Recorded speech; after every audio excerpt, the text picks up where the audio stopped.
The underworld of Boston whispered his name like a curse. Cassian Moretti. They called him the monster of the North End, a man whose face was a canvas of brutal scars, whose voice had been violently stolen, and whose temper was a loaded gun. Grown men broke eye contact when he entered a room. Even his own father kept him heavily guarded, like a rabid dog on a silver chain. They all saw a shattered, violent air, waiting to self-destruct. That is, until Genevieve Hayes stepped into his gilded cage, looked past the disfigurement, dismissed his armed handlers and gently said, "He's not broken, just unheard." The rain in Boston that Tuesday night felt less like weather and more like a judgment. Genevieve Hayes, a senior trauma and speech rehabilitation specialist at Boston Medical Center, sat in the passenger seat of a blacked-out Cadillac Escalade. She wasn't there by choice. At 31, Genevieve's life was defined by order, clinical precision, and the quiet satisfaction of helping car crash victims and stroke patients reclaim their voices. But her younger brother, Arthur, lived in a world of chaos. Arthur had always been a gambler, chasing the high of a win to escape the mediocrity of his life. 2 days ago, that chase had led him into a $450,000 hole with a subterranean sports book operated by the Moretti crime syndicate. The Escalade pulled into an abandoned loading dock near the Seaport district, the doors unlocked with a heavy mechanical clunk. Inside Miss Hayes, the driver, a thick-necked man named Paulie, grunted. Genevieve pulled her trench coat tighter around her shoulders, stepping out into the freezing drizzle. She was escorted into a warehouse that smelled of stale tobacco, ozone, and old iron. At the center of the vast, dimly lit space sat a single leather armchair. Behind a makeshift mahogany desk stood Salvatore Moretti. Salvatore was a legend in New England's organized crime scene. Impeccably dressed in a charcoal Brioni suit, his silver hair swept back, he looked more like a ruthless Wall Street CEO than a mob boss. But the two men standing behind him with suppressed Heckler and Coke submachine guns dispelled any corporate illusions. "Miss Hayes," Salvatore said, his voice a gravelly baritone that echoed in the empty warehouse. He gestured to a folding chair opposite his desk. "Please, sit." Genevieve remained standing. "Where is my brother?" "Arthur is currently enjoying the hospitality of a windowless room in Revere," Salvatore replied smoothly, opening a thick manila folder on his desk. "He owes me nearly $500,000. He has no assets, no rich uncle, and no discernible skills to work off the debt. Standard operating procedure dictates that we make an example of him." Genevieve's heart hammered against her ribs, but her clinical training kicked in. Panic was useless. Negotiation was survival. "I have a 401k. I have equity in my condo. I can get you 100,000 by tomorrow, the rest in installments." Salvatore waved a hand dismissively. "I don't want your money, Genevieve. I have enough money to burn this city to the ground and buy the ashes. I want your expertise." He slid the folder across the desk. Reluctantly, Genevieve stepped forward and opened it. Inside were medical records. Severe third-degree burns, lacerations to the larynx, extensive reconstructive surgeries on the left, maxilla and orbital bone. 3 years ago, my son, Cassian, was caught in an explosion, Salvatore said, the temperature in his voice dropping to absolute zero. A cowardly attack by the Romano family. He survived, but he was altered. His vocal cords were severely damaged. Half his face is ruined. But worse than that is his mind. Salvatore leaned forward, resting his heavy, ringed hands on the desk. Cassian used to be my right hand, sharp, charismatic, disciplined. Now, he is a feral animal. He communicates only in violence. He attacks the staff. He destroys his quarters. He refuses all medical help. 3 psychiatrists have quit after he nearly strangled them. He is mute, volatile, and broken. And you want me to do what, exactly? Genevieve asked, staring at the horrific medical charts. I'm a speech and trauma therapist, Mr. Moretti, not an animal tamer. I want you to fix him, Salvatore commanded. You have a reputation at BMC for handling the worst traumatic brain injury and PTSD patients in the state. You have 6 months. You will live at my estate in Weston. You will rehabilitate his speech if possible, but more importantly, you will bring his mind back to a state of obedience. You do this, and your brother's debt is forgiven. He walks free. And if I fail, or refuse, Salvatore's eyes were dead and black. If you refuse, Paulie drives you home, and tomorrow morning you will receive Arthur in several different boxes. If you fail, well, let's just say it is in your best interest to succeed. Genevieve looked at the medical file, then at the mob boss, holding her family's life hostage. She closed the folder. I need my medical equipment, she said, her voice trembling only slightly, and I need total autonomy over his treatment.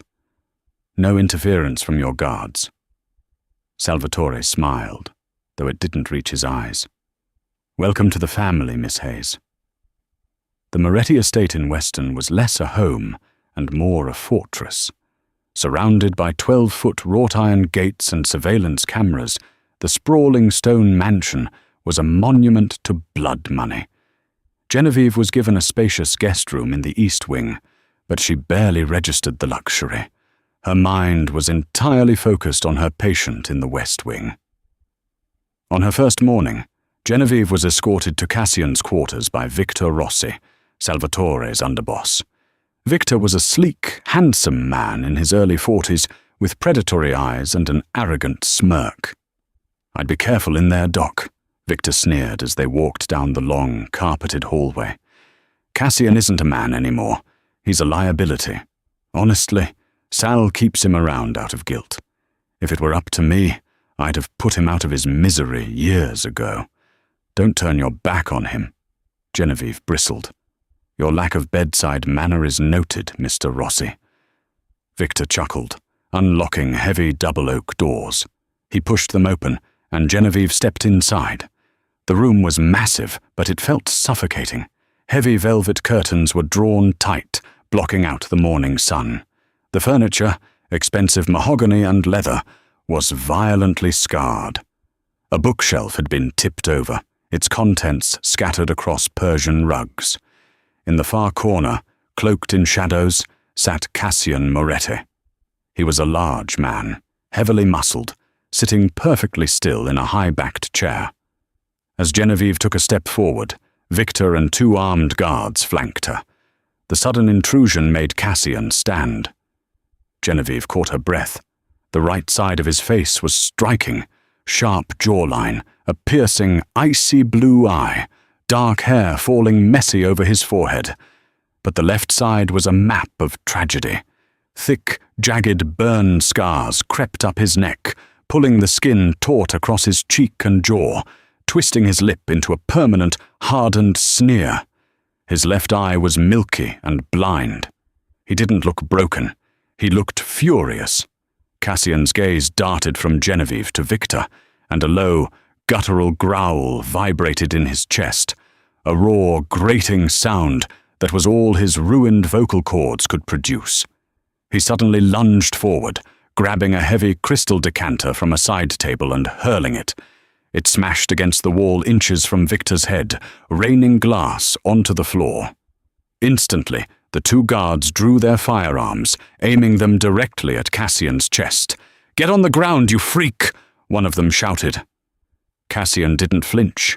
He bared his teeth, his chest heaving, his good eye locked on Victor with pure, unadulterated hatred.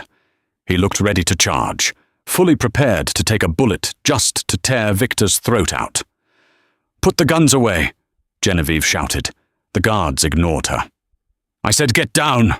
Genevieve stepped directly into the line of fire, placing herself between the barrels of the guns and Cassian.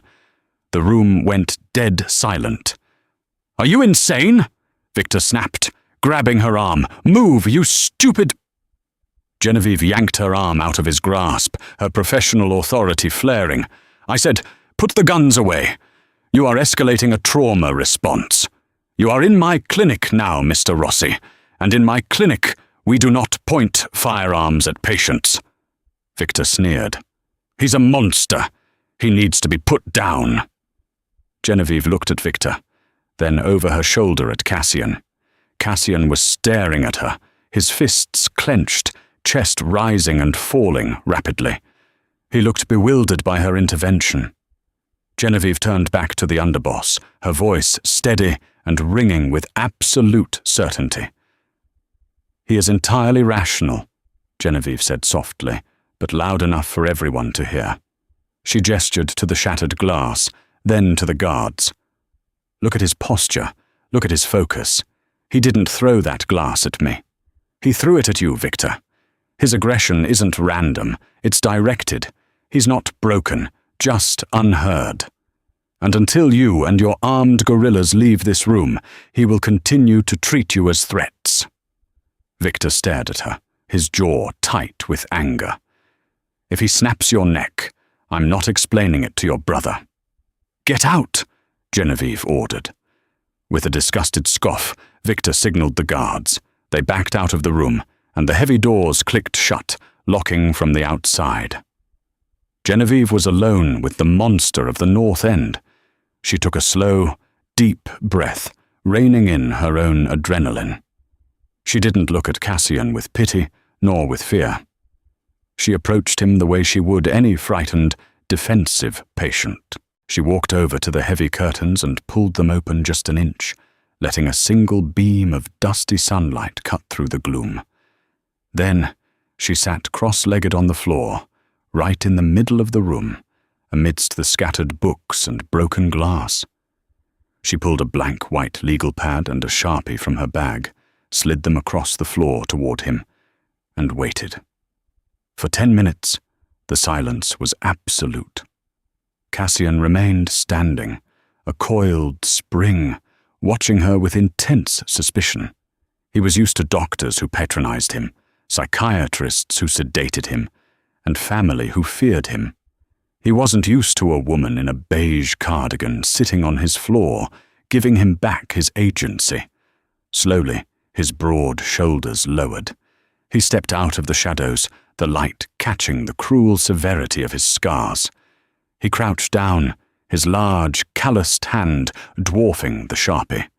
He wrote with violent, jagged strokes and slid the pad back to her. Genevieve picked it up. Written in aggressive, capitalized letters was a single sentence. "Why are you here?"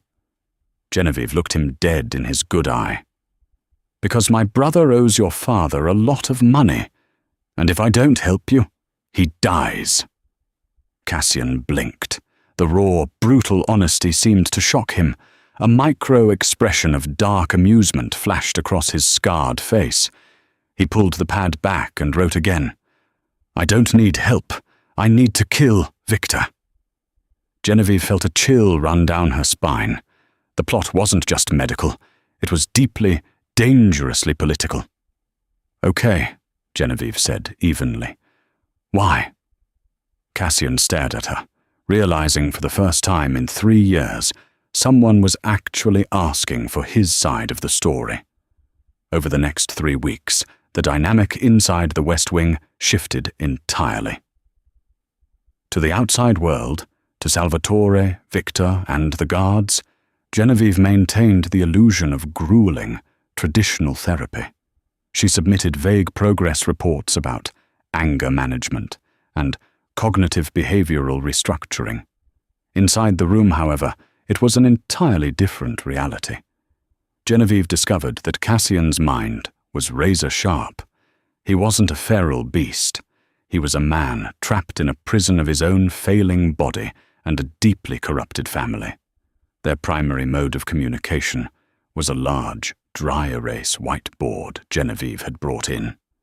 One rainy afternoon, the room was quiet, save for the squeak of the marker. Cassian was sketching out a timeline of the explosion that had ruined his life.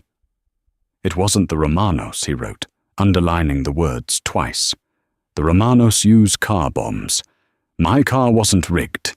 The explosion happened inside the warehouse before I even turned the ignition. It was C4. Only our inner circle had access to that lockup. Genevieve sat on the edge of his leather sofa, sipping black coffee. You think Victor planted it? Cassian erased the board and wrote, Victor controlled the logistics. My father was going to hand the family business to me that week. Victor didn't want a new boss. He wanted the throne. If you know this, why haven't you told your father? Genevieve asked, her brow furrowing. Cassian stopped writing. He turned his scarred face away from her, staring out the window at the rain.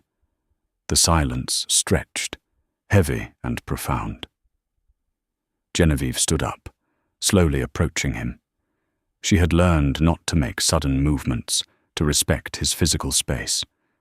She gently touched his arm. The muscle beneath his sleeve was tense as steel. Cassian? He looked down at her. His good eye was swimming with a grief so profound it took her breath away. He tapped his throat, where the jagged scar sliced across his larynx, then pointed to the door. He picked up the whiteboard one last time. My father doesn't listen to mute monsters. He listens to strong men. Victor has his ear. If I try to write it down, Victor intercepts it. If I try to sign, they call me crazy. My silence is the only thing keeping me alive. If Victor knows I have my mind, he will finish the job. Genevieve's heart ached. The sheer isolation of his existence was crushing. He had played the part of the mad, broken animal, not out of trauma, but out of sheer survival. You're not going to be silent forever, Genevieve said fiercely. Your vocal cords are damaged, yes, but they aren't severed. We haven't even tried the vocal exercises yet. You've been refusing them because you didn't trust anyone. Cassian looked at her, a flicker of vulnerability breaking through his hardened exterior. Let me help you find your voice, she whispered, stepping closer. We'll do it in secret. We play their game during the day, but in here, you fight back. For a long moment, Cassian just stared at her. The scent of her, vanilla and rain, was a stark contrast to the sterile, violent world he knew.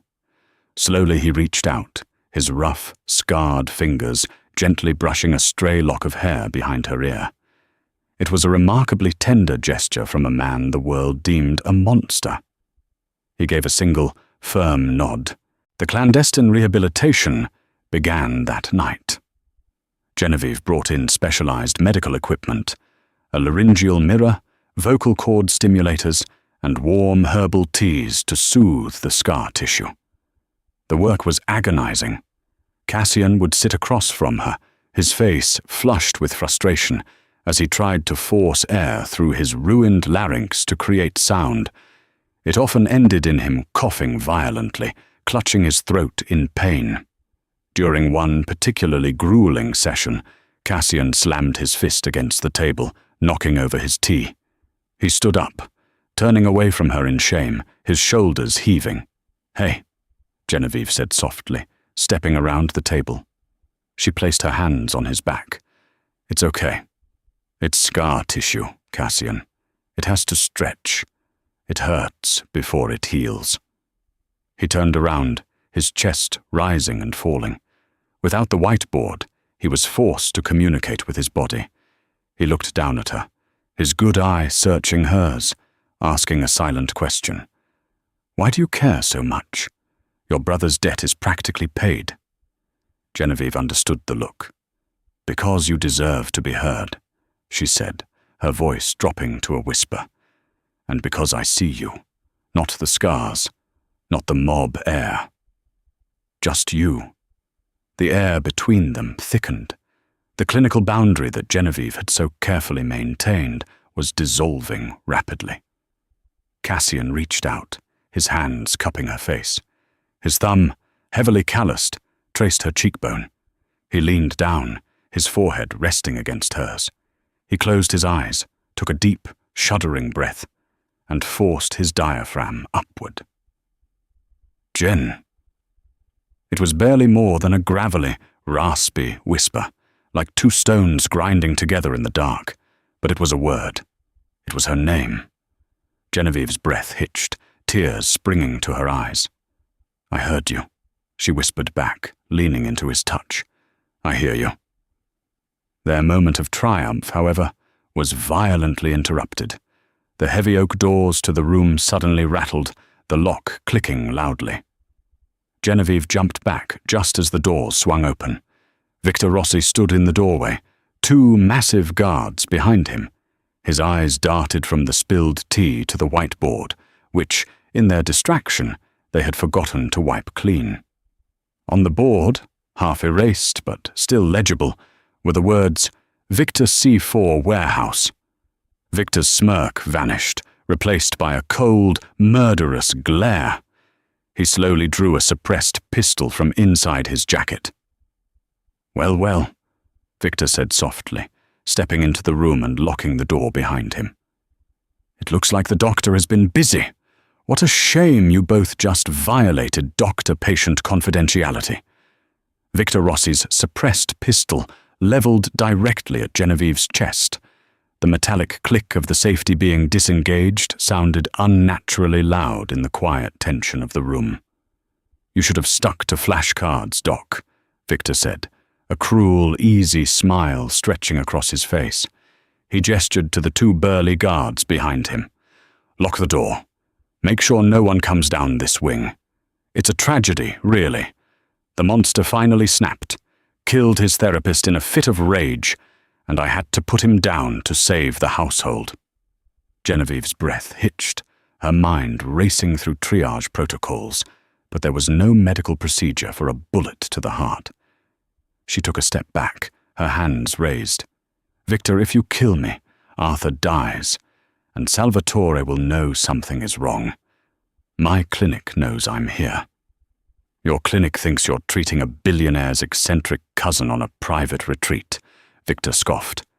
He shifted his aim toward Cassian, who was standing perfectly still, his head lowered, the scarred side of his face cast in deep shadow. "And as for the boss, Sal is old. He's tired. He wants to believe his son is a lost cause so he can mourn him and move on. I'm just giving him closure." Victor tightened his finger on the trigger. "Goodbye, Cassian." In the span of a single heartbeat, the illusion of the broken, sluggish beast vanished. Cassian didn't cower, and he didn't roar. He moved with the terrifying, lethal precision of an apex predator that had spent 3 years patiently waiting in the tall grass. Before Victor could fully depress the trigger, Cassian's foot lashed out, hooking the edge of the heavy oak coffee table. With a violent heave, he flipped the solid mass of wood upward. Thwip! Thwip! 2 suppressed rounds bit harmlessly into the thick mahogany as the table became a shield between them and the gunman. "Get her!" Victor barked, stumbling back. Cassian didn't wait for the guards to advance. He vaulted over the overturned table, launching himself at the nearest man. Genevieve screamed, dropping to the floor and covering her head as a chaotic melee erupted. The first guard swung the butt of his rifle, but Cassian deflected it with a heavily muscled forearm. He drove his knee into the man's abdomen with a sickening crunch, grabbed the guard's tactical vest, and hurled him into the stone fireplace. The man collapsed in a heap, unconscious before he hit the ground. The second guard panicked, tracking Cassian with his pistol. Thwip! A bullet grazed Cassian's shoulder, tearing through his shirt and drawing a stark line of crimson. Cassian didn't even flinch. He spun, grabbing the barrel of the gun and twisting it sharply out of the man's grip, simultaneously delivering a brutal, open-palmed strike to the guard's throat. The man dropped, gasping for air. Victor was backing toward the door, his eyes wide with sudden, absolute terror. The feral animal he thought he was putting down was, in fact, the syndicate's most lethal enforcer, fully awakened. Victor raised his gun with trembling hands. "Stay back!" Cassian's good eye burned with a cold, pale fire. He picked up the dropped pistol from the second guard, checking the chamber with a sharp, metallic clack. "Victor!" A voice rasped. It wasn't a roar. It was a jagged, gravelly sound, like a shovel dragging across concrete. Victor froze. It was the first time he had heard the air speak in 3 years. Cassian stepped forward, blood dripping from his shoulder, his ruined face locked in a terrifying scowl. With supreme, agonizing effort, he forced his damaged vocal cords to produce the words he had saved for this exact moment. "My throne." Before Victor could fire, Cassian shot him. Not in the chest or head. He aimed low. The bullet shattered Victor's kneecap. Victor shrieked, collapsing onto the Persian rug, clutching his ruined leg as blood pooled around him. The room fell deathly silent, save for Victor's pathetic whimpering and Cassian's heavy breathing. Cassian dropped the gun. He turned to Genevieve, who was still huddled behind the overturned table, shaking uncontrollably. The lethal, cold-blooded killer vanished instantly. His posture softened. He crossed the room, dropping to his knees beside her. His large, calloused hands gently grasped her shoulders, his good eye searching her face frantically for injuries. Genevieve looked up at him, her heart hammering against her ribs. She saw the blood soaking his sleeve. "You're shot," she whispered, her voice trembling. Cassian shook his head dismissively. He pointed to the door, then mimed a steering wheel. "We have to run." The gunfire was suppressed, but Victor's scream wasn't. The estate's perimeter guards would be swarming the West Wing in minutes. Genevieve nodded, her clinical composure slowly returning. She grabbed her medical bag. "Arthur, we can't leave without figuring out where my brother is." Cassian walked over to the writhing underboss. He grabbed Victor by the collar, hauling him halfway off the floor. Cassian pulled a sleek, silver smartphone from Victor's inner jacket pocket. He unlocked it using Victor's face, then tossed the phone to Genevieve. He looked at Victor, his eyes promising a slow, agonizing death if he ever saw him again, before dropping him back onto the rug. Cassian grabbed Genevieve's hand. His grip was warm, firm, and fiercely protective. Together, they fled the room, slipping through the French doors, over the balcony, and into the freezing Boston night. The rain was coming down in sheets by the time they reached the edge of the western estate. Cassian led her through a blind spot in the camera grid, a route he had clearly memorized over 3 years of captivity. They bypassed the main gate, slipping through a rusted utility grate hidden in the dense tree line. 2 miles down the road, Cassian hotwired a battered Ford pickup parked behind a closed diner. Genevieve sat in the passenger seat, the heater blasting, shivering as she watched him work. He drove them deep into the labyrinthine roads of the North Shore, finally pulling up to an abandoned, weathered boathouse in Gloucester. Inside, the air was musty, smelling of salt and old pine. Cassian flicked a switch, illuminating a single dim bulb hanging from the rafters. The space was sparsely furnished, a cot, a wood-burning stove, and a wall of filing cabinets. It was a ghost property, completely off the syndicate's books. Genevieve immediately dropped her coat and opened her medical bag on a dusty wooden table. "Sit," she ordered, pointing to a stool. Cassian complied. He pulled his ruined shirt over his head, wincing slightly. His torso was a map of old scars, but Genevieve focused entirely on the fresh, bleeding groove along his left deltoid. It was a clean, through-and-through graze, but it needed to be sanitized and bound. As she worked, cleaning the wound with iodine, The silence between them felt different. It was no longer the tense, clinical silence of the estate. It was thick, charged, and intimately fragile.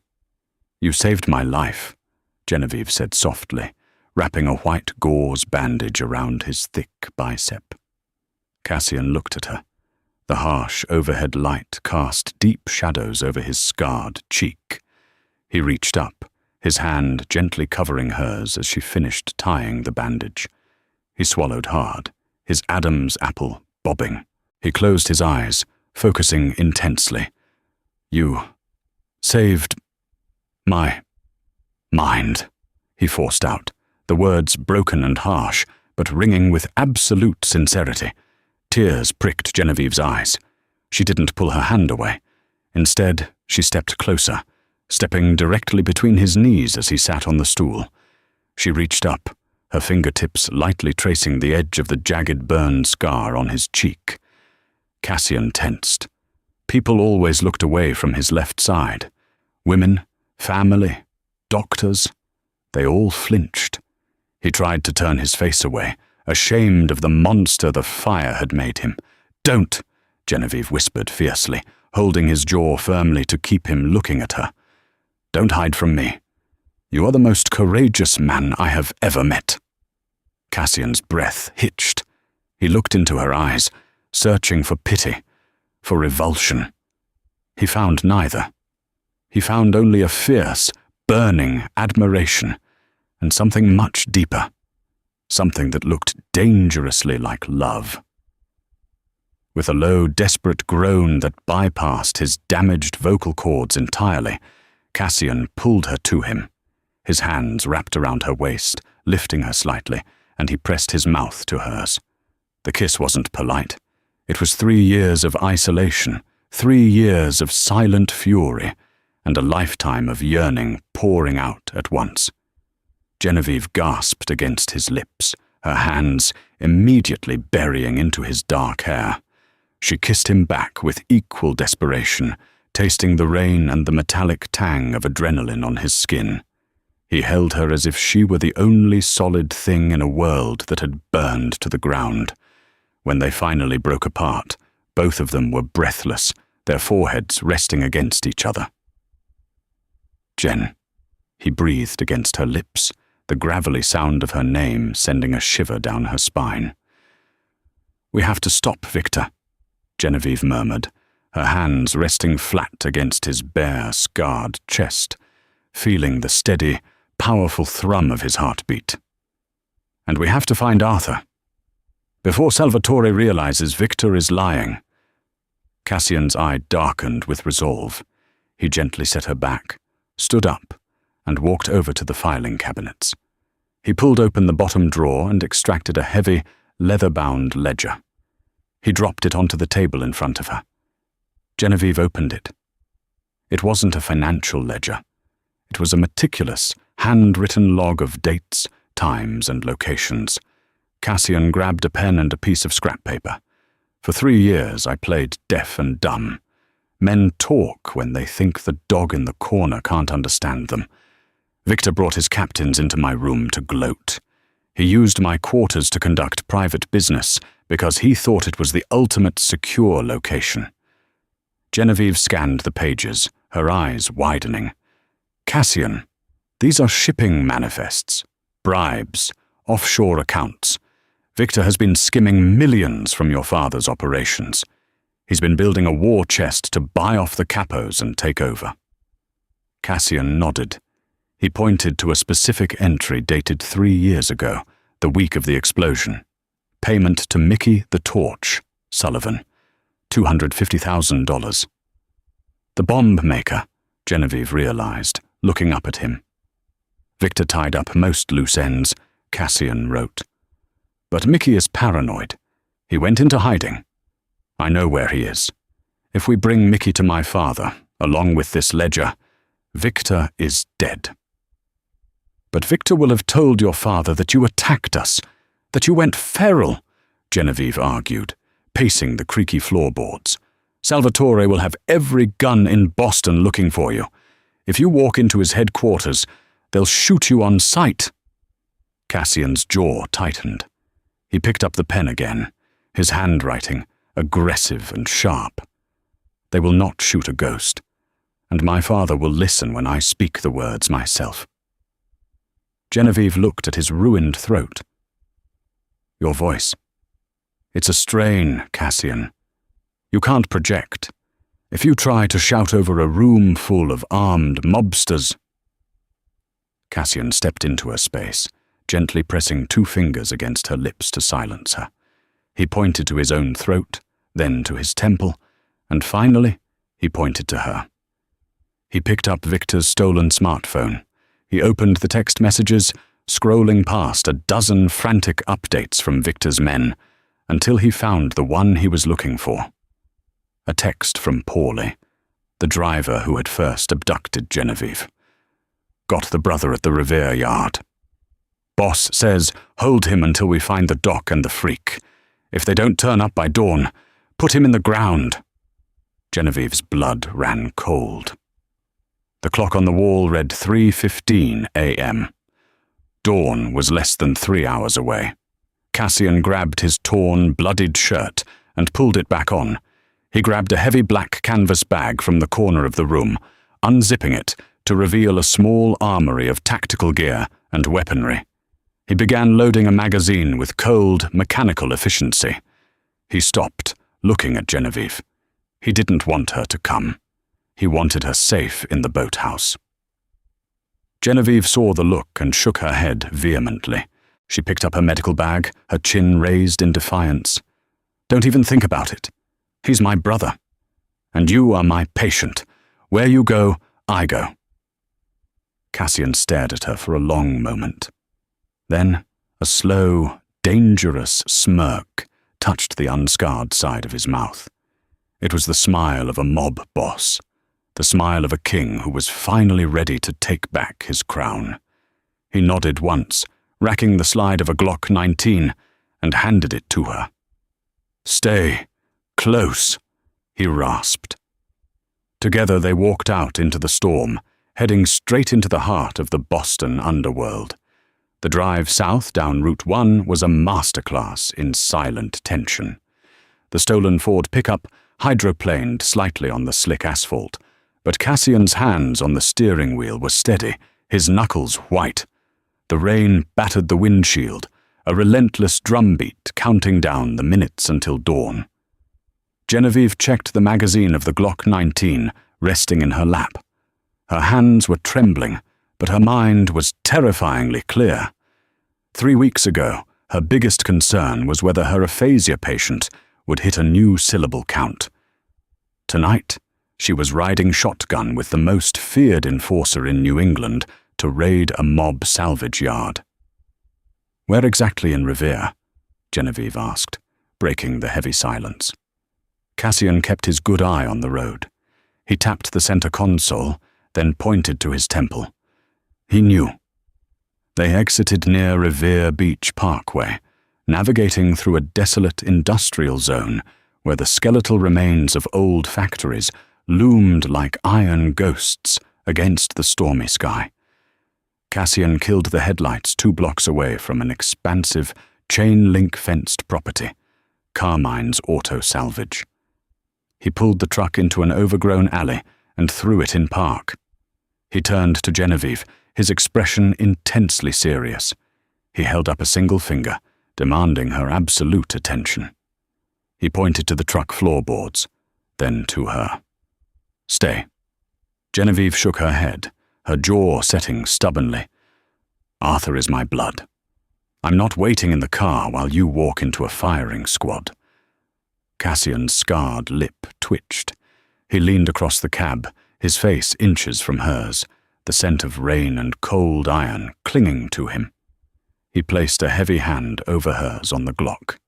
He didn't write anything down. He just stared into her eyes, pleading with her to let him protect her. I'll stay behind you, Genevieve whispered, her voice softening, realizing the depth of his fear for her safety. But I'm coming inside the gate. If Arthur is hurt, he needs a doctor immediately. Reluctantly, Cassian gave a sharp nod. He unzipped his canvas bag, retrieving a sleek, matte black Sig Sauer MPX submachine gun with a heavy suppressor. He checked the action, slung it over his shoulder, and slipped out into the downpour. Genevieve followed, the cold rain instantly soaking through her clothes. The salvage yard was a labyrinth of crushed steel and rusted husks. Towering stacks of compacted sedans formed jagged metal canyons. Floodlights illuminated a central clearing where a corrugated metal garage stood, its large bay doors rolled down. 4 armed men in heavy slickers patrolled the perimeter. Cassian moved like a shadow detached from the night. He didn't just understand violence, he was an artist of it. Genevieve watched from behind a rusted-out Cadillac as Cassian slipped up behind the first guard near the eastern fence. One hand clamped over the man's mouth, the other violently wrenched his neck. The guard dropped without a whisper. Cassian dragged the body behind a stack of tires, moving instantly to his next target. He used the deafening thunderclaps to mask his footsteps, taking down the second and third guards with terrifying, lethal efficiency, using only a combat knife. It was brutal, intimate work. Genevieve felt a wave of nausea, but she forced herself to watch. This was his world. This was the monster they had made him. Yet every time he neutralized a threat, his eye immediately darted back to her hiding spot, ensuring she was safe. He was a killer, yes, but tonight he was her shield. Only one guard remained, standing under the awning of the central garage, smoking a cigarette. It was Paulie. Cassian stepped out of the shadows into the harsh glare of the floodlight. He didn't hide. He let Paulie see him. Paulie dropped his cigarette, his eyes bulging as if he had just seen the devil himself rise from the concrete. He fumbled for the radio clipped to his vest. "Holy, it's him! It's the freak! He's—" Before Paulie could unholster his weapon, Cassian raised the Sig Sauer and fired a single, suppressed round. The bullet shattered Paulie's right kneecap. The burly driver screamed, collapsing into the muddy gravel. Cassian approached him slowly, his boots crunching on the wet stones. He stood over the writhing man, his ruined face an impassive mask of vengeance. Genevieve broke from her cover, running across the yard. "Cassian, wait! We need him to open the doors." Cassian didn't look at her. He kicked Paulie's gun away and pressed the searing hot suppressor of his rifle directly against Paulie's uninjured leg. Paulie shrieked in agony. "Code!" Cassian rasped, his voice tearing through the rainy night like a rusty blade. Paulie wept, pointing a trembling, blood-soaked finger at the electronic keypad next to the garage door. 4927. Jesus Christ, Cassian. Victor said you were brain dead. He said you were an animal. Cassian pulled back his boot and delivered a merciless kick to Paulie's jaw, knocking him out cold. Genevieve rushed to the keypad, punching in the numbers. The heavy metal door groaned, slowly rolling upward on rusted tracks. The smell of stale beer, motor oil, and copper hit them instantly. Inside the cavernous garage, 2 men were tied to heavy wooden chairs beneath a harsh work light. One was Arthur. His face was a swollen, bruised mess, his lip split, and his left eye swollen shut. He was shivering violently, his clothes torn. But it was the second man that made Cassian freeze. Tied to the chair next to Arthur was a thin, wiry man in his late 50s, with a chaotic mop of greying red hair and chemical burns on his forearms. Mickey the Torch Sullivan.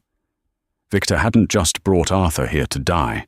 He was using the storm to clean house, eliminating the only man alive who could prove he built the bomb that ruined Cassian's life. "Jenny?" Arthur croaked, lifting his bruised head as Genevieve sprinted toward him. "Oh my God. Jenny, what are you doing here? Run!" "Shut up, Artie," Genevieve cried, pulling a scalpel from her medical bag and slicing through the thick zip ties binding his wrists. "I'm getting you out of here." Mickey the Torch stared at Cassian, his face draining of all color. Cassian, Mother of God, Victor told me the hit was sanctioned by your old man. He said Salvatore wanted the warehouse cleared. I swear to you, kid, I didn't know you were going to be in that car. Victor paid me to build it, but he planted it. Cassian walked slowly toward the bomb maker. Every step was measured. This was the man who had stolen his face, his voice, his future. Cassian's finger tightened on the trigger of the Sig Sauer. Genevieve looked up, freezing. Cassian, no. If you kill him, you have no witness. It's your word against Victor's, and Victor has been poisoning your father's ear for 3 years. Cassian's chest heaved. The scarred, ruined side of his face twitched with a rage so deep it threatened to consume him. He aimed the rifle directly at Mickey's forehead. Mickey squeezed his eyes shut, sobbing openly, waiting for the dark. Seconds ticked by, agonizing and heavy. Then Cassian exhaled. He lowered the weapon. He reached into his jacket, pulled out the leather-bound ledger, and slammed it onto Mickey's lap. "You sing!" Cassian ground out, the effort of speaking making the veins in his neck bulge. "Or you burn." Mickey opened his eyes, staring at the ledger, then at the terrifying, disfigured heir, who was offering him a microscopic sliver of mercy. "I'll tell Sal everything. I swear on my mother's grave. I kept the wire transfer receipts from Victor's offshore accounts. I have the proof. Just don't kill me." Cassian turned his back on the bomb maker. He walked over to Genevieve, who was helping a limping Arthur to his feet. Cassian slung Arthur's arm over his good shoulder, bearing the younger man's weight effortlessly. He looked down at Genevieve, his good eye soft despite the carnage around them. "We go to my father," he mouthed silently. Dawn was breaking over the Atlantic, painting the stormy sky in bruised shades of purple and grey as they loaded Arthur and Mickey into the truck. The ghost of the North End was dead. The rightful heir was finally coming home. The Umbria was an exclusive, heavily fortified private cigar club in the heart of Boston's North End. It was Salvatore Moretti's true throne room. At 5:30 a.m., the club was supposed to be empty, but tonight the mahogany-panelled walls echoed with chaos. Salvatore stood by the marble bar, a tumbler of untouched scotch in his hand, his face grey and aged 10 years in a single night. Around him stood a dozen of his most loyal capos and armed enforcers. On a leather Chesterfield sofa lay Victor Rossi. His pant leg was cut open, exposing a hastily bandaged, blood-soaked knee. A syndicate doctor was aggressively pumping him full of morphine. "He just snapped, Sal," Victor groaned, acting the part of the wounded hero perfectly. He squeezed his eyes shut in faux agony. "I went to check on him in the West Wing. The doctor, Genevieve, she was dead on the floor. Her neck snapped. He was standing over her, covered in blood. When I drew my weapon to subdue him, he ambushed me, took my gun, shot me, and vanished into the storm." Salvatore closed his eyes, leaning heavily against the bar. A profound, crushing grief washed over the old mob boss. "My son is gone. The fire took his body, and now the madness has taken his soul. He's a rabid dog, Victor, and he's loose in my city. I've got men sweeping every alley from here to Southie." One of the capos, a massive man named Frank, growled. "When we find him, boss, what's the order?" Salvatore stared into his scotch. The silence in the room was suffocating. He loved Cassian. He had mourned the boy he was, and protected the monster he had become. But he could not protect a rabid animal that killed innocent doctors and attacked his own underboss.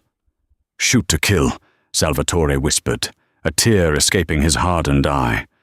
"Put my boy out of his misery." Victor hid a triumphant, venomous smile behind a grimace of pain. He had won. The throne was his. Crash. The heavy, reinforced double doors of the Umbria didn't just open, they were violently kicked off their brass hinges, splintering the expensive mahogany. Half a dozen guns instantly leveled at the doorway. Standing in the threshold, silhouetted by the pale dawn light and the pouring rain, was Cassian Moretti. He was soaked to the bone, blood seeping through his jacket from the graze on his shoulder, the Sig Sauer hanging loosely at his side. "Drop the weapon, Cassian!" Frank roared, racking the slide of his shotgun. Cassian didn't flinch. He slowly raised his hands, letting the rifle slide off his shoulder and clatter to the hardwood floor. He stepped into the room. Behind him emerged Genevieve, perfectly alive, holding a terrified Mickey the Torch by the collar of his shirt. Arthur limped in behind them, clutching his bruised ribs. Salvatore dropped his tumbler. The expensive crystal shattered on the floor, the scotch pooling like gold blood. "Genevieve, you're alive." Victor tried to sit up on the couch, pure panic replacing the morphine haze. "Shoot him! Frank, shoot him now! He's holding them hostage!" None of the capos fired. They were paralyzed by confusion. The feral beast they had been told about was standing tall, composed, his eye radiating absolute, terrifying authority. Cassian walked slowly toward the center of the room. He didn't look at the guns pointed at him. He didn't look at Victor. He walked directly toward his father. When he was 5 feet away, he stopped. He reached into his wet jacket, pulled out the heavy leather ledger, and tossed it onto the bar next to his father's hand. Salvatore looked at the ledger, then up at his scarred son. "Cassian, what is this?" Cassian took a deep breath. His chest expanded. He closed his eyes, fighting through the agonizing barricade of scar tissue in his throat. Genevieve stepped forward, placing a steadying hand on his back. Cassian opened his eye, locking his gaze with his father's. "Truth," Cassian roared. It wasn't a whisper this time. It was a jagged, horrific, grinding sound that tore through the quiet room like a chainsaw. The physical effort caused a trickle of blood to leak from the corner of his scarred lip. The capos gasped, stepping back in shock. Victor scrambled backward on the sofa, clutching his ruined knee. "He's crazy, Sal! He forged that! He forced Mickey here to lie!" Cassian ignored him. He pointed a trembling, bloodied finger at Victor, forcing the air through his throat with sheer, indomitable willpower. "He planted the bomb." Cassian's voice cracked, a horrifying sound of scraping bone, but every word was painfully clear. "He stole your money. He stole my voice." Cassian dropped to one knee, coughing violently, his hand clutching his throat as the pain overwhelmed him. Genevieve immediately dropped beside him, her arm wrapping protectively around his shoulders, glaring defiantly at the room full of mobsters. Salvatore's hand shook as he opened the ledger. He recognized Victor's meticulous handwriting immediately. He saw the offshore accounts, the bribes, the payoff to Mickey Sullivan dated the week of the explosion. Salvatore looked up at Mickey the Torch, who was practically vibrating with terror. "Is it true, Mickey?" Salvatore asked, his voice dropping to a terrifying, deadly calm. "Yes, Don Moretti," Mickey wept, falling to his knees. "Victor paid me $250,000. He wanted Cassian out of the way. He wanted the seat.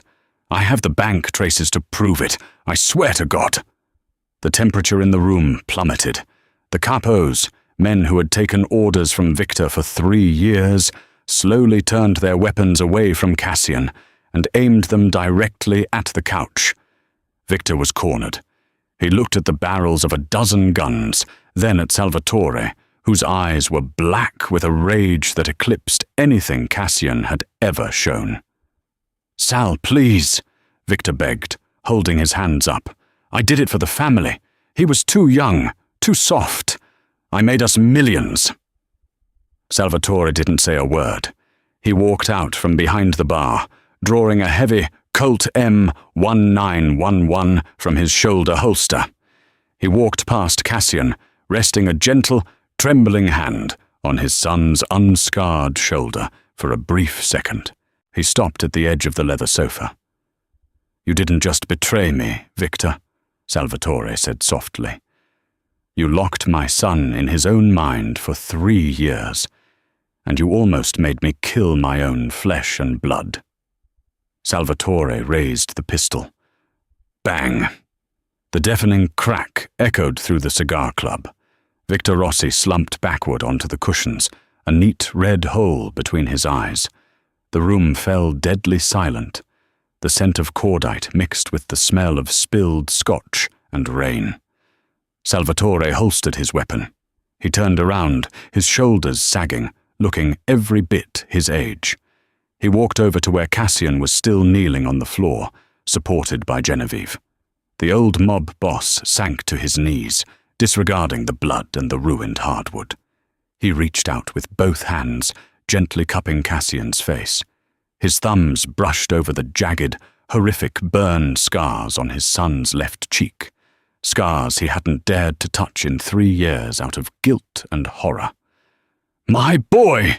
Salvatore wept, pulling Cassian into a desperate, crushing embrace. "I'm so sorry. I'm so sorry I didn't listen."